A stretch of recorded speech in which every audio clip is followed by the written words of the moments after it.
బాహుబలి తర్వాత దాదాపు 4 ఏళ్లకు బ్లాక్ బస్టర్ హిట్ అందుకున్నాడు ప్రభాస్. మాస్ యాక్షన్ ఎంటర్టైనర్గా వచ్చిన ఈ సినిమాలో డార్లింగ్ మాస్ విశ్వరూపం చూసి ప్రేక్షకులు ఆశ్చర్యపోతున్నారు. సలార్ సినిమాపై అటు విమర్శకులు ప్రశంసలు కురిపిస్తున్నారు.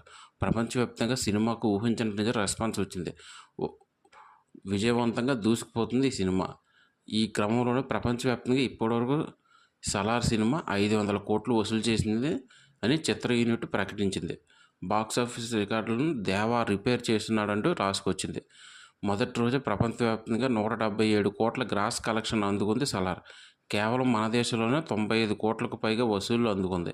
ఇక రెండో రోజు వరల్డ్ వైడ్ దాదాపు 300 కోట్లు వసూలు చేసిన ఈ సినిమా మూడో రోజు ఏకంగా 400 కోట్ల మార్కును దాటేసింది. ఇక ఇప్పుడు మొత్తం 6 రోజుల్లోనే 500 కోట్ల గ్రాస్ను కలెక్ట్ చేసిందని వెల్లడించారు మేకర్స్. సినిమా విడుదలై వారం రోజులు పూర్తి కాకుండానే